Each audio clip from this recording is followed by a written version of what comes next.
The battle between Moro and Goku continues in Dragon Ball Super Chapter 60. Mostly an action-packed chapter coming up in about 6 days from today, May the 20th. And like they've been doing for the past few months, we now have our early sketches that have been released from the Dragon Ball official news website about Dragon Ball Super Chapter 60 coming up, like I said, on May the 20th. So let's go ahead and take a look at this here. Now, here is a really nice shot. I can't wait to see the finalized version of this. Goku versus Moro. Again, remember, I always say this in these videos. This is, of course, a sketch. This is not the final version. Of course, that'll look a lot better. The lines will be sharper. Everything will make a lot more sense. These are just sketches that Toyotaro kind of does before he does the finalized version. So, love this shot right here of Goku and Moro face-to-face powering up. The title of this chapter, or what appears to be the title, at least based on this article, and I do not have full translations yet, but I will, when I get them, I will post them in the pinned comment down in this video. I may put them in the community tab, but probably in this video. So if you're curious, come back maybe tomorrow, and we'll have the translations linked down below if I get them. But this chapter is called Morose Miscalculation, which, of course, miscalculation is a synonym for the word Moro's mistake. So Moro may have screwed up here. How will he screw up? We'll find out in about 6 days. Maybe earlier if there's leaks. So, of course, this is from last month. Ultra Instinct Omen, or Sign Goku, punching into Moro. Let's continue here. So here it says Mel's, which again is a mistranslation, miscalculation. So the fight becomes more intense. Now we are going to have some commentary from Whis and from Miras. And it looks like there may be a possibility, and I can't tell from this angle. And like I've said before, this is unfinished, ladies and gentlemen. So please do not quote me on this, because people love to take my words and twist them around, which is not what I'm saying. But there is a possibility this could be a chapter where Goku taps into perfected Ultra Instinct. That is, of course, a possibility. We've got Whis and Miras talking about it. We have Goku here with light hair. Usually the light hair is not indicative of Ultra Instinct Omen. I'm sorry, of Ultra Instinct Silver hair. It would be, but these are unfinished. So because of that, Toyotaro does not color in his hair. There's no point in coloring in his hair if it's just a sketch. Like, there's no point. You're just practicing for the real thing, poses and things of that nature. So, again, like we talked about last month, it could just be Ultra Instinct Omen, but there's always that possibility. And I actually like these two shots a lot. I know that these shots, it's interesting. So Toriyama, a few months ago, told Toyotaro, well, actually, about a couple years ago now, there was an interview where he told Toyotaro that the one thing he has to fix about himself to improve is that he feels like Toyotaro should be a bit more ambitious with his paneling. That he's not taking enough risks. And when I look at this right here, I love the way he has this set up, because it does look like Dragon Ball, but it doesn't look that much like the Dragon Ball manga. To me, the way these shots are, like this shot, and these two, this looks like the Dragon Ball anime. It feels like, even though Toyotaro is technically, in a way, Toriyama's understudy, I don't want to really say that because that's not necessarily the case, but it sort of is in this case. It looks like Toyotaro may have been just as inspired by the Dragon Ball anime, and Dragon Ball Z, of course, than just the manga. Obviously, in Japan, manga is a much bigger deal than it is in this country for the culture. But the anime is still really important, and so it could be a thing where Toyotaro watched it as a kid on TV before actually getting the manga. Not likely, but he definitely seemed to have gotten inspiration from the TV series. So, moving on. I love this because, okay, again, more of that sort of TV series thing. This shot right here just looks like it's right out of the TV series, even though there are some things that do kind of resemble, the manga. This is the Breath of Fire. If you ever played Breath of Fire, the RPG, this is kind of the way the game looks. With you here and your opponent there. Even though I think it's the other way around. I think it's you down here, your opponent up here. But anyways, love that shot, and I really love this right here. These two balls of energy powering up really, really remind me of Gohan versus Cell.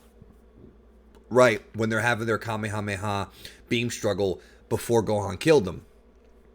Because Gohan is more powerful as Super Perfect Cell, and I have done a video debunking and explaining that in detail with statements from the manga and anime, so that is no longer up for debate. Super Saiyan 2 Gohan with one arm is more powerful than Super Perfect Cell. I say that because people seem to still not get it. But here, this is not a Kamehameha beam struggle. This is just a power up. But the way that the sort of the bubbles of the energy are colliding does kind of remind me of that. Moving down here again, we don't have translations. And again, here's another shot of the Z fighters, or whatever you want to call them. 17's there, and they're all looking at the power they're putting out. So we've seen this kind of stuff before, but you have to remember these characters at this point in the series are now beyond universal level. And even if you blowball them, they're just universal level. It just depends on your perspective. I think they're beyond it based on several statements that have been made and several feats that have been achieved in Super. Because remember, this is after Broly, after Jiren. So we've got just an incredible amount of power with these two. And I do wonder how Moro stacks up against the Gods of Destruction. I might do a video about that. Possibly, depending on what Moro does in this chapter, if he gives us any indication of where he's at in the power scale. And then moving down again, still a little bit more of that power up. It looks like Toyotaro is really trying to emphasize this, taking up several pages of the manga. I know that in the past I've said that I'm not sure if this will actually be in the final manga. I think it will be, because I think he's, based on, you know, how they do it, he should almost be done with it. But of course, there's always a chance that maybe some of these pages will not make it, you know, because sometimes they either won't make it or they'll be totally different.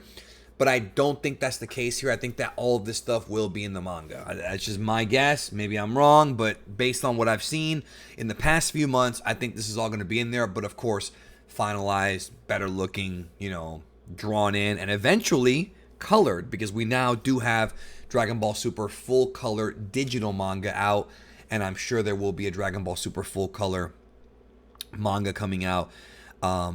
A physical release, but don't expect Viz to bring that over anytime soon. They haven't even finished Dragon Ball Z yet, so it'll take a while. Don't expect that. If you want it, you might have to import it. And here, okay, here's Goku powering up. Again, we've never really seen Ultra Instinct Goku power up quite like this, because Goku, when he's in UI, is usually very calm. You know, his body's the one doing the movements, both in UI Silver and the UI Omen. You know what? I might start calling it UI Silver now that I think about it. Because people always complain about, well, you shouldn't call it Master, you shouldn't call it Perfected, even though those are the names that the magazines gave us initially. They are not official names. It's just called Ultra Instinct, but the magazines make them a bit more official from Japan. So maybe I just call it UI Silver. Ultra Instinct Silver. That's better, right? UI Silver and UI Omen. That makes sense. Anyways, we never really seen Goku power up quite like this. I mean, he's got... The way Toyotaro draws him here, he's got his mouth wide open. So it looks like he's putting out a lot of power. But, again, it's not usual for UI. But is he going to transform into Super Saiyan Blue? It looks here like, I don't think he is, but it looks here like Moro might actually be surprised at how much power Goku has. So, does that mean that Goku, when he was fighting Moro in the last chapter, was not at full power? Is that what that means? Is that what's going on here? I don't know. Very interesting. Let me know in the comments what you think. Moving on, next panel. Here we have what looks to be a shot of, guys, of course, Gohan and Piccolo watching the fight. Let me see if I can zoom in so y'all can see it a bit better here in the video. Whoa, I zoomed in too far. Okay, we're off here. All right, anyways. Gohan and Piccolo, Moro flying up, preparing a big, dense ball of energy as Goku comes at him. But interesting, he goes to attack Goku with it, and it looks like he misses here. But Goku moves out of the way because, of course, UI Goku is very fast. Goku with the elbow shot, not quite the Raccoon elbow, but it should be effective, knocking Moro back.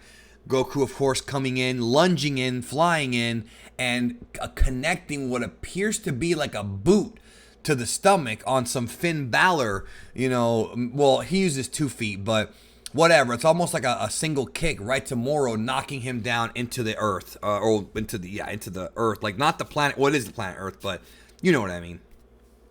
The gravel. No, I don't know. Whatever. So that's it. And I do predict that that's going to be the beginning of the chapter. I think there's going to be something else coming in the later parts of the chapter.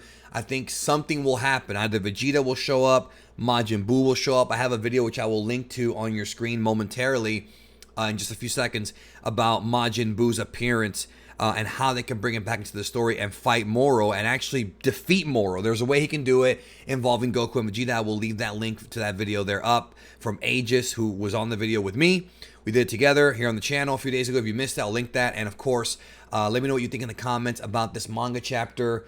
If you ask me, it looks pretty good so far, but this is not the whole story. There is more coming, because I do think they're even talking about Vegeta on the Yard Rat star in time for the fight. So is Vegeta going to get there in time? I think he will. It might actually happen in this chapter. We'll see. I've been doing Vegeta videos too. You'll see those on your screen momentarily as well. And thank you for watching. Let me know what you think in the comments, and I'll talk to you soon. Take care of yourself, folks, please, and each other.